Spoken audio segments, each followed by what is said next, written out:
O licenciamento ambiental é o principal instrumento de gestão para conciliar o desenvolvimento econômico e a preservação dos recursos naturais.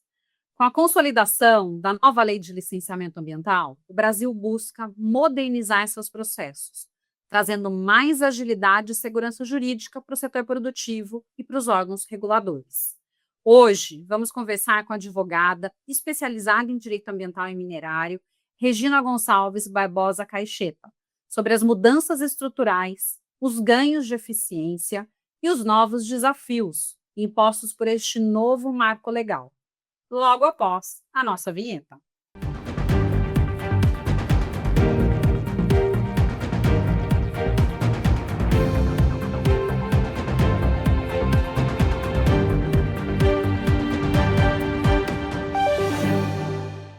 No programa de hoje, vamos conversar com a advogada Regina Gonçalves sobre a nova lei de licenciamento ambiental. Olá, Regina, tudo bom com você? Olá, Renata, estou bem. Tudo jóia. Regina, antes da gente começar, eu queria que você falasse um pouquinho sobre a sua formação, sobre a sua atuação profissional. Certo. Primeiramente, prazer estar aqui com você, Renata. Agradecer pelo convite. Eu sou advogada especialista em direito ambiental e também no direito minerário, onde eu trabalho há 18 anos assessorando produtores rurais, empresas, associações que precisam se regularizar ambientalmente ou obter licenças para o funcionamento de suas atividades com segurança jurídica, que é o trabalho consultivo e preventivo. Mas também atuo no contencioso, tanto no administrativo, civil e penal, em matéria ambiental e também de direito minerário. Minha atuação ela é muito voltada para a prática, licenciamento ambiental, a regularização diária, defesa em autos de infração, a orientação do produtor ou empresário para que ele consiga produzir e, ao mesmo tempo, preservar o meio ambiente. Perfeito. E, Regina, para a gente começar aqui, né, a falar desse tema, o que muda efetivamente com a nova lei de licenciamento ambiental em comparação ao modelo anterior? O que muda principalmente é a padronização e a simplificação do sistema. Até a aprovação da Lei Geral de Licenciamento, o sistema de licenciamento ambiental ele era estruturado principalmente a partir da Política Nacional de Meio Ambiente, que foi instituída em 1981.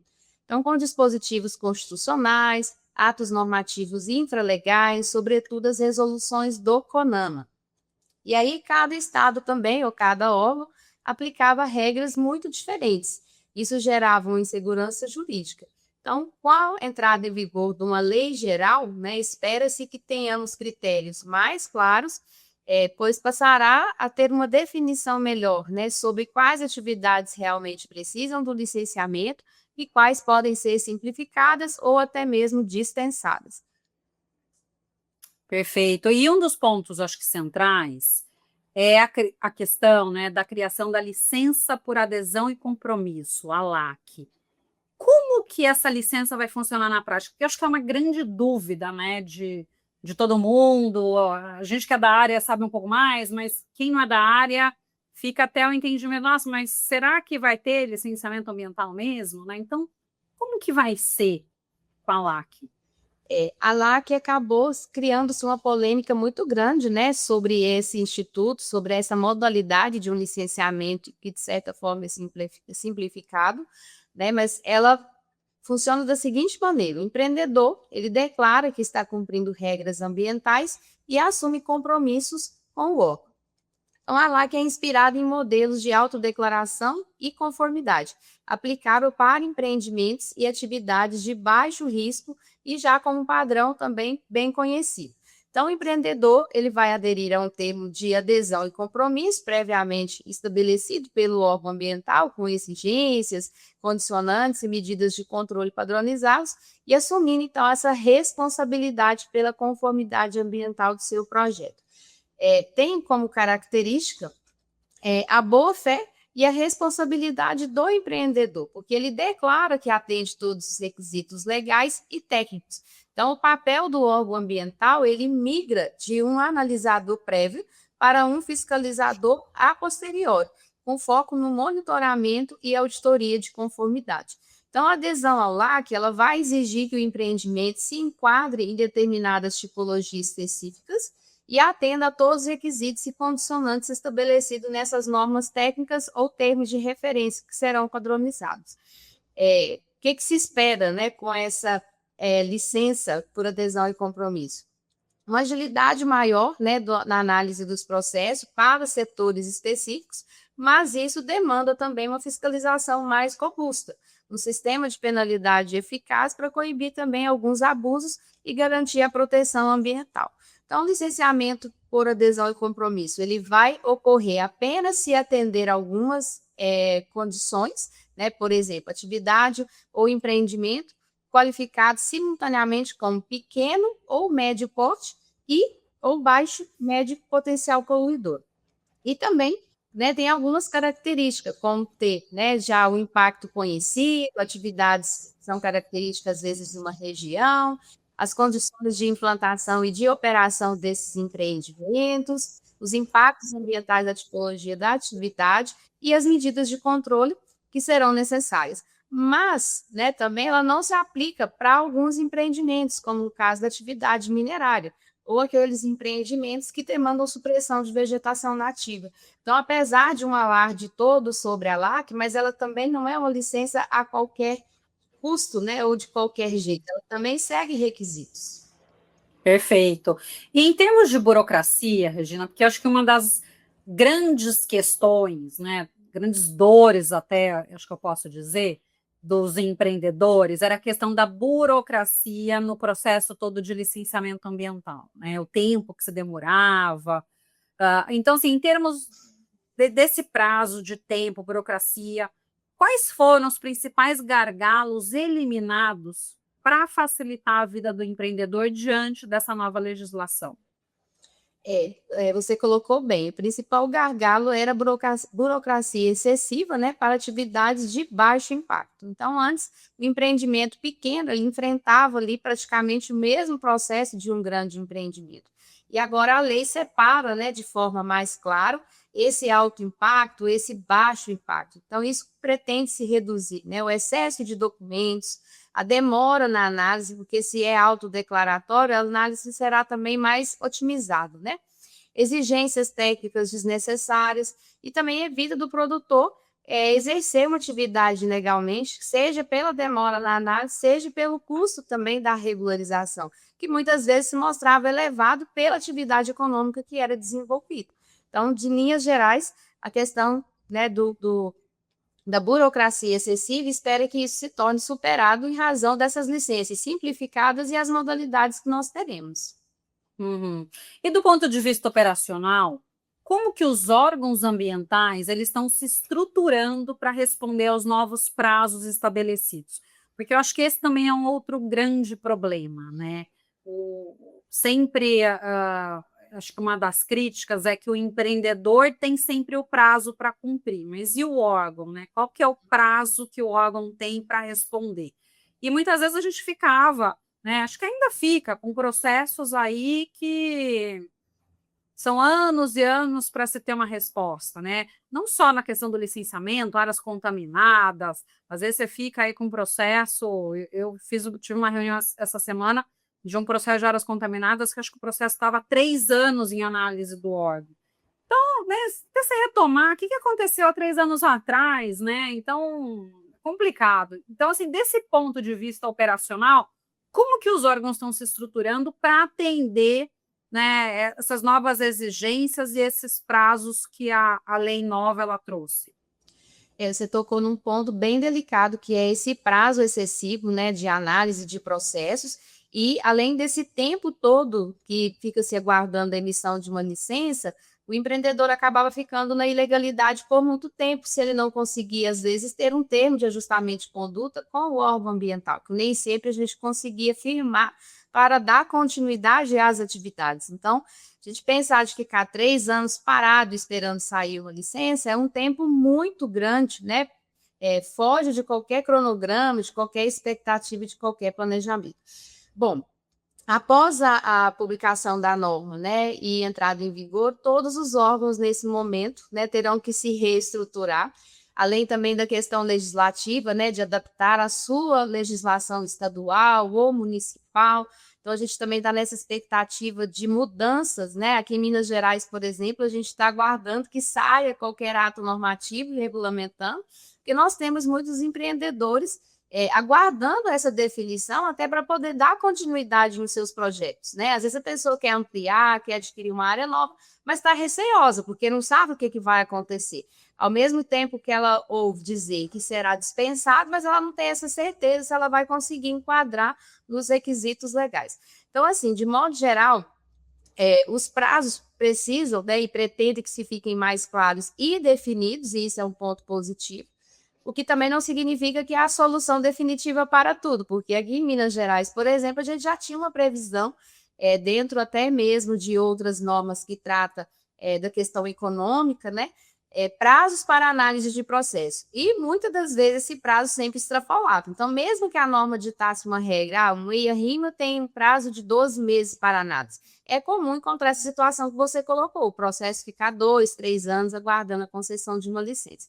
Já as licenças simplificadas, a gente já vinha sentindo uma análise mais célere, né? Algo de 30 dias, 60 dias, porque muitas análises quase que automatizadas, né? Preencher o requisito, se a licença sairia.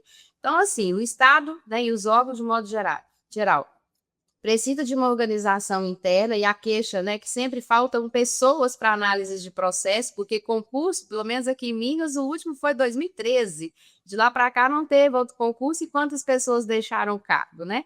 Então, realmente precisa dessa organização interna, os processos que ainda não estão passar, de certa forma, a ser digitais, né? Porque não dá mais para a gente também trabalhar aí com processo físico, né? Em plena era digital, uma análise mais técnica e com menos burocracia. Eu acredito que muitas ferramentas poderão ser utilizadas nessas análises, até mesmo de inteligência artificial, né? Já que teremos alguns padrões e a tecnologia consegue ajudar os estados nessas demandas.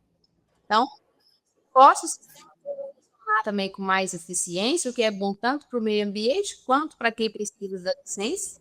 E é isso, para agora buscar essa adequação. Eu tive notícias que o Piauí regulamentou, né, a questão da emissão da declaração que dispensa do licenciamento ambiental das atividades. Porém, é uma dispensa que anualmente o produtor terá que preencher o formulário para obter essa certidão, ou seja, a condição pode mudar ao longo do ano e ele pode sair dessa condição de dispensa, né?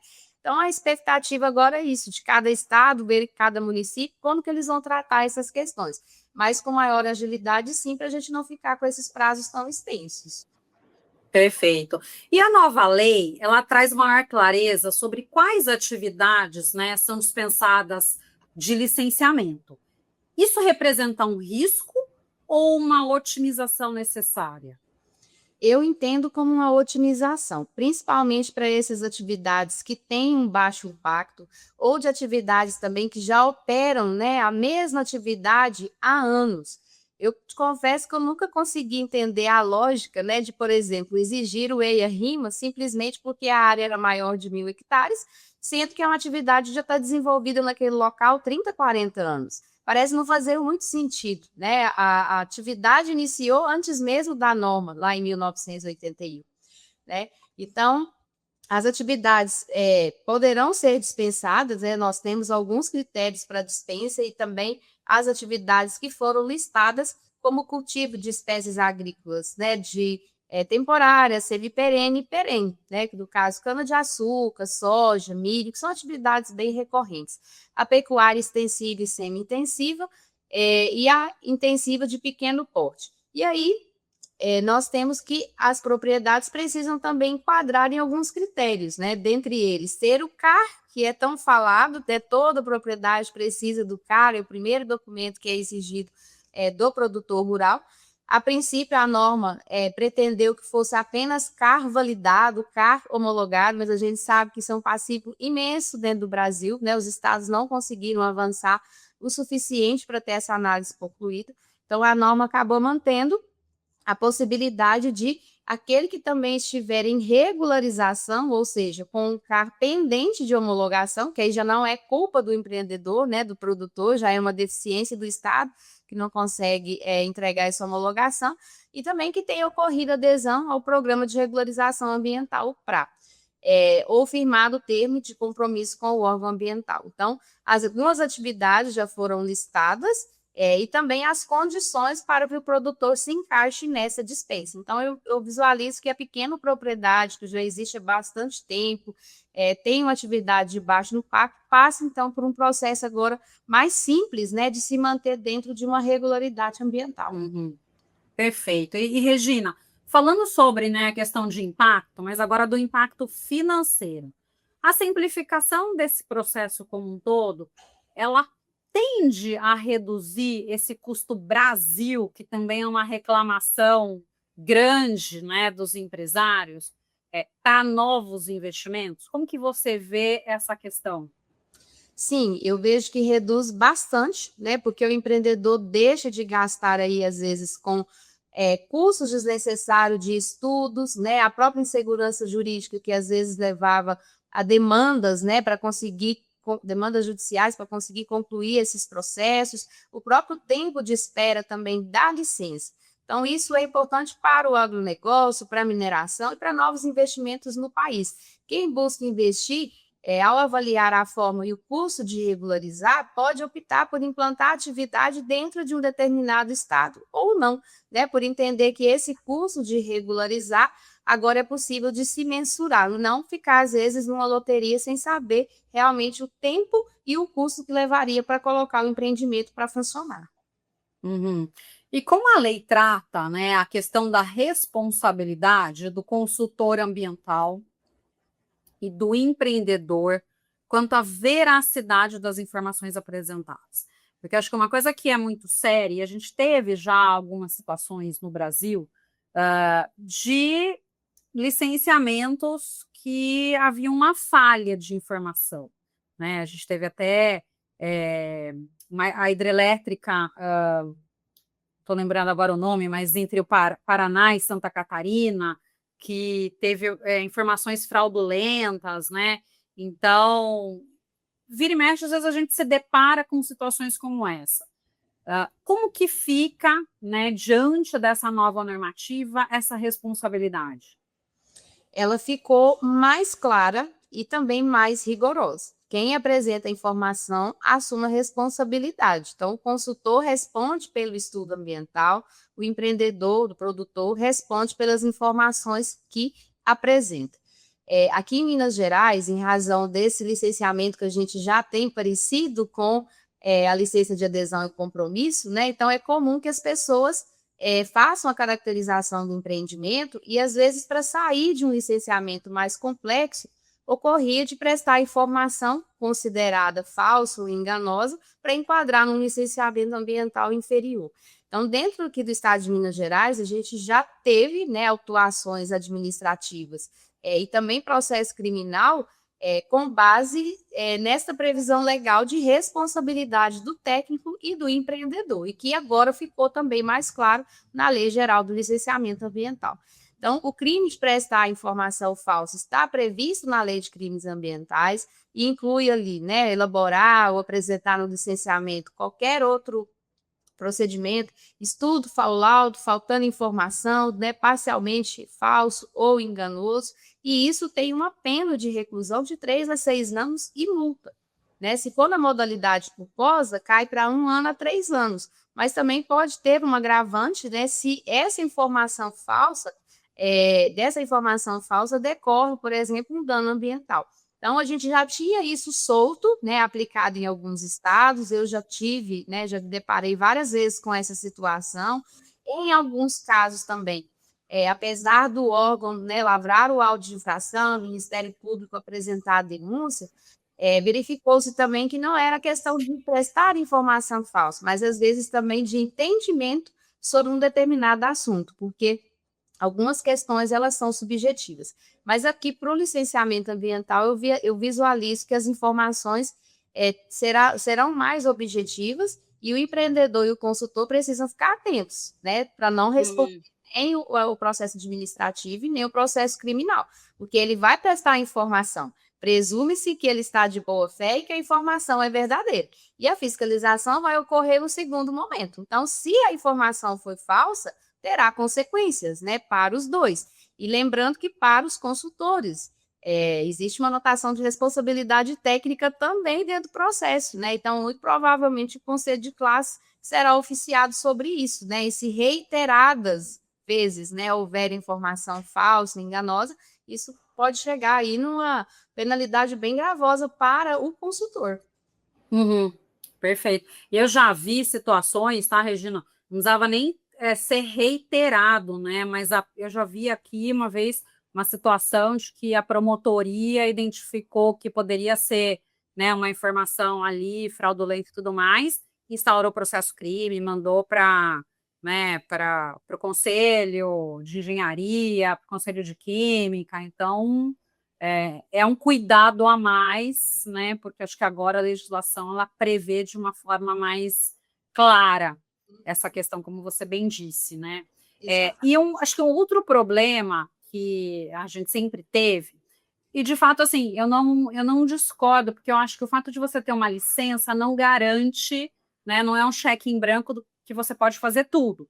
Mas o que havia acontecendo é que o processo de licenciamento ambiental muitas vezes ele acabava sendo rediscutido dentro do judiciário, né? Então, de que forma essa nova legislação ela busca reduzir essa judicialização dos processos de licenciamento no país? Porque o empresário ele também precisa ter uma segurança jurídica, né? Pô, já passei por um processo que não é fácil, não é simples, não é rápido, e ainda, né, alguém da sociedade quer rediscutir tudo isso, então tem alguma, né, alguma garantia, não garantia, mas de que forma isso pretende se reduzir ou não pretende? Eu queria escutar um pouquinho de você. Quando a lei define melhor quem precisa de licença, o tipo de licença e quais prazos devem ser cumpridos, né? Eu imagino que o número de conflitos tende a diminuir, né? Porque pensando individualmente em cada caso, em cada processo ou empreendimento. Então, essa situação que você colocou, né? Já passou por um licenciamento, não tem um cheque em branco, obviamente, mas a gente vê muito processo sendo discutido posteriormente, até mesmo pelo Ministério Público, que considera que aquela licença não atendeu determinados requisitos, né? E também a questão de competência, às vezes o licenciamento foi municipal, mas aí o Estado entende que não, que deveria ser estadual. Então, esse conflito aparente, né, também acabava levando a essa judicialização. Ou em casos outros, a licença demorava muito, não se respeitava um prazo, não tinha um prazo definido, que acabava gerando também ações para que obrigasse o Estado a conceder a licença dentro de um prazo razoável, né? Condicionantes também que às vezes eram aprovadas e que administrativamente você não conseguia reverter determinada condicionante, acabava judicializando a questão para poder colocar essa condicionante dentro do padrão esperado, né, de impacto ambiental e condicionante, ter uma ligação entre as duas coisas, né, e não ser às vezes ali uma condicionante avulsa. Então eu penso que do ponto de vista jurídico, a lei geral, ela tende a reduzir essa litigiosidade, fortalecendo a previsibilidade das decisões administrativas, já que a gente vai ter uma padronização, e criando também um ambiente mais estável para os empreendedores e para os consultores. Por outro lado, né, apesar que foi uma lei que tramitou aí por tanto tempo no Congresso Nacional, mas a gente sabe que a constitucionalidade já está sendo questionada da norma, né? Espero que não demore o que demorou, como as ações de força dada do Código Florestal, porque eu vejo que o Código Florestal já poderia estar sendo implementado há muito tempo, a questão do PRA, a questão do CA, mas as ações diretas que no fim, né, acabou validando a maioria, né, dos artigos questionados, atrasou muito a regularização ambiental. A gente está, né, em 2026, uma lei de 2012, e a gente avançou muito pouco. Então, aqui, né, tivemos a judicialização, espero que não demore tanto tempo, porque senão aquilo que era para vir trazer segurança, volta a trazer de novo uma insegurança. Insegurança. Porque nós vamos fazer o licenciamento com base na lei nova, o Estado vai regulamentar. E se daqui 2, 3 anos, não, está tudo errado, vamos voltar e começar de novo, né? Não podemos chegar nesse ponto. Perfeito. E houve mudanças significativas nas regras para o licenciamento de obras de infraestrutura estratégica, como rodovia, conectividade, energia, porque a gente está falando talvez de obras mais simples, né? Mas e essas obras de infraestrutura maiores, mais complexas? A lei também criou procedimentos mais claros e mais rápidos para essas obras que são consideradas estratégicas, né? Mas isso não significa liberar sem controle, significa apenas tornar esse processo mais eficiente. De fato, esses projetos prioritários, estratégicos, eles não devem, né, ou não deveriam seguir, por exemplo, uma mesma linha de espera de análise dos processos que a gente considera comuns, né, que não são prioritários. Porque às vezes, se você coloca esse projeto que é estratégico dentro de uma lista comum, ele demora-se muito para ser analisado, porque tem uma fila extensa de processos em análise, quando, na verdade, ele pode impactar diretamente toda uma política pública de Estado, de município, ou até mesmo da União. Então, a gente teve, sim, né, uma regra específica para esses processos, e eu também vejo que é bem positivo essa mudança. Uhum. E como que fica, né, o papel dos municípios e dos estados diante da autonomia conferida pela nova estrutura legal? Eles continuam tendo um papel muito importante. A nova lei respeita a autonomia dos estados e dos municípios, mas estabelece regras gerais mais claras, né, para evitar esse conflito de interpretação. Então, isso melhora a segurança jurídica. Um dos pontos mais sensíveis, né, e frequentemente geradores de conflito do licenciamento ambiental é a definição de competência entre os entes federativos. Então, a lei reafirma a competência desses entes com base na predominância do interesse e da localização do empreendimento, né? Então, a União com áreas que têm impacto em mais de um estado, né, ou protegidas sob a sua gestão, os estados também como impacto em mais de um município, ou áreas que também são protegidas sobre a sua gestão, e os municípios com o impacto restrito ali a seu território e a tipologia que também vai ser definida por lei municipal ou estadual. Mas permanece, né, ainda é possível, a questão da atuação supletiva, de delegação de competência, né, permitindo que o ente federativo atue na ausência ou incapacidade do outro órgão. E o que eu acho que é mais importante, evitar a duplicidade, porque a lei ela evita a exigência de múltiplos licenciamentos, né, para o mesmo empreendimento, promovendo assim o reconhecimento de análise de pareceres entre os órgãos. Uhum, perfeito. Porque isso também era algo controverso, né? Na verdade, trazia, às vezes, aí uma dupla, né, autuação, ninguém sabia muito, é município, é estado, né? Então, às vezes, tinha essa confusão. E uma outra coisa que eu acho que é super importante é que acho que você tentou fazer, né? Eu sei, principalmente aqui no estado de São Paulo, não sei tanto aí em Minas, mas é você ter incentivos para indústrias que tenham práticas mais sustentáveis, né? Então, você, no dia a dia, ter uma prática de uma melhoria contínua, né? Uma sustentabilidade além do que a própria lei exige.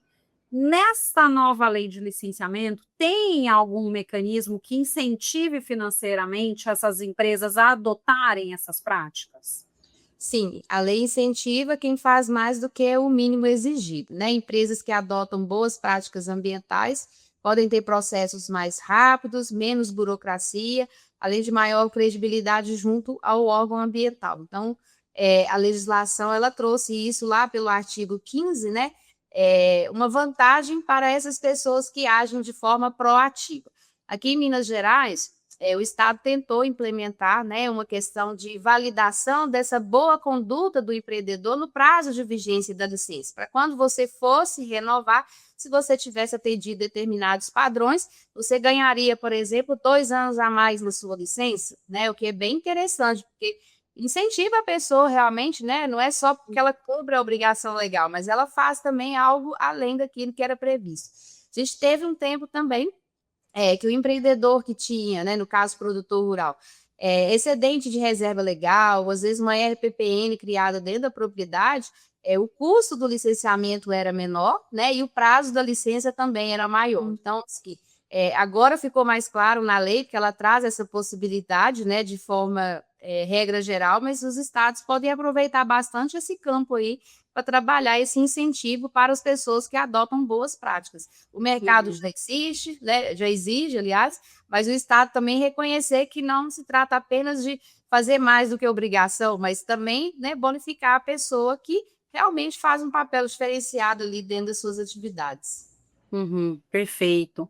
E quais, né, são os principais impactos? Porque a gente já falou da questão do agronegócio, né? Você já deu uma pincelada em alguns pontos. Mas quais são os principais impactos operacionais para o setor do agro com essas novas diretrizes do licenciamento? É, clareza nessas regras, né? Porque o produtor sofre muito com essa falta de informação.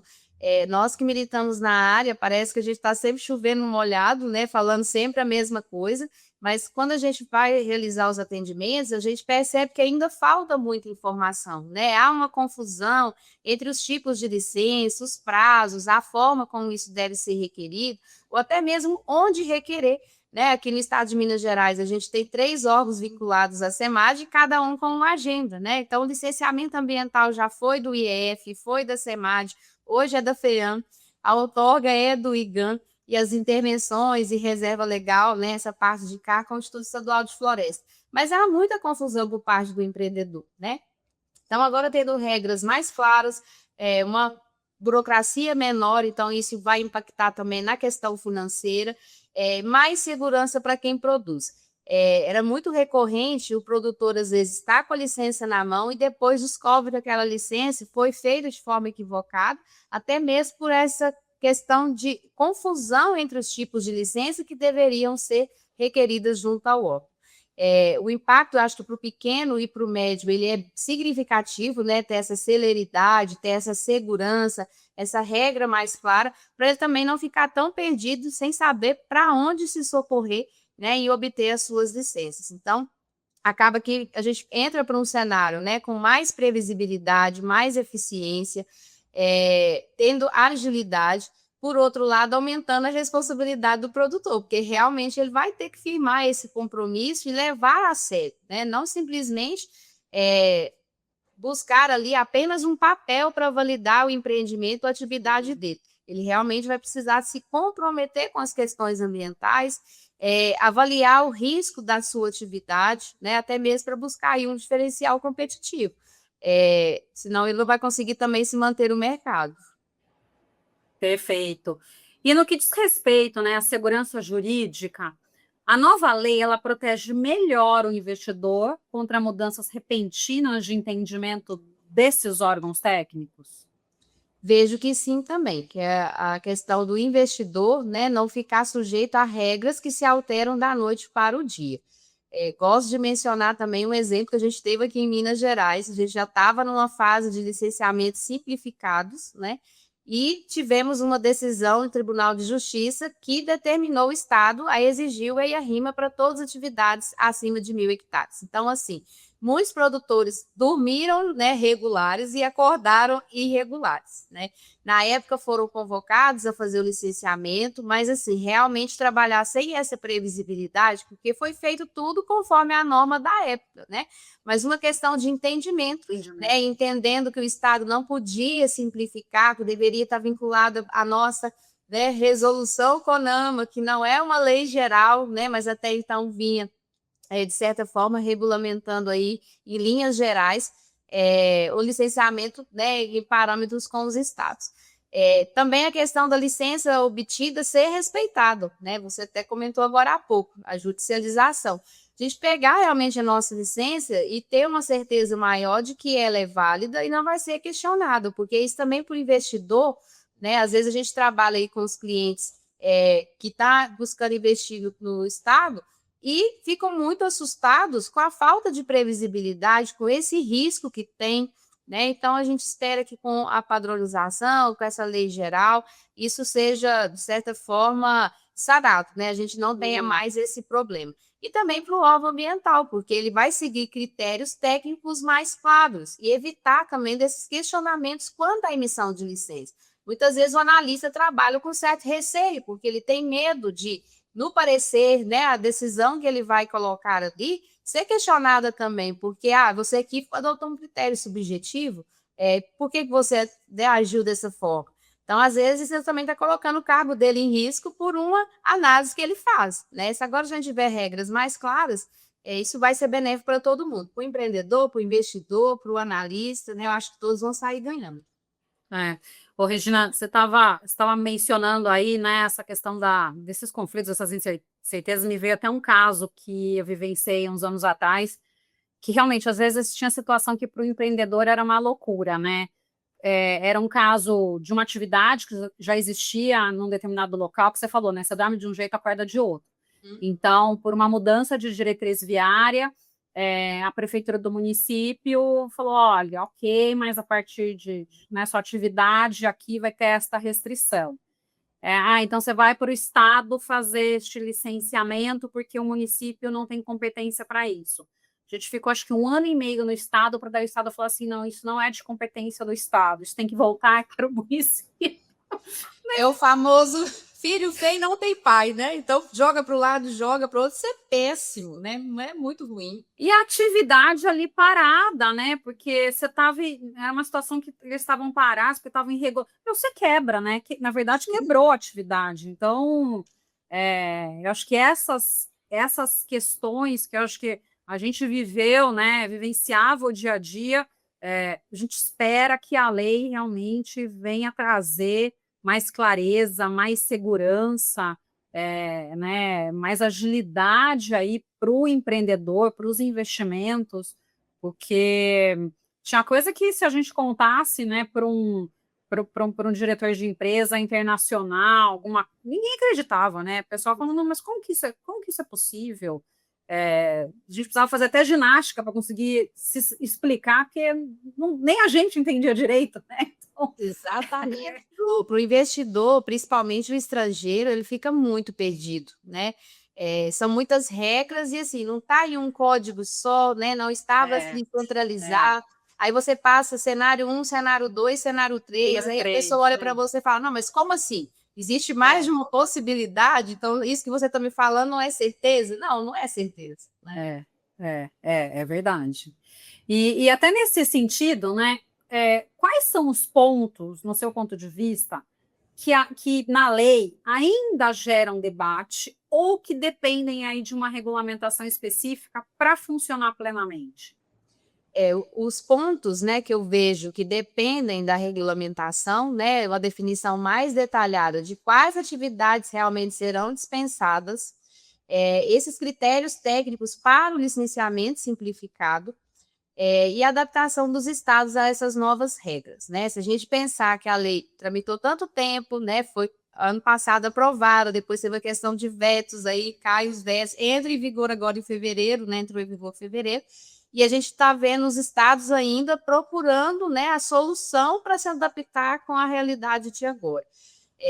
Também não tinha como o Estado se antecipar, porque não sabia se esses vetos seriam mantidos ou não, então olha a situação que a gente fica, né?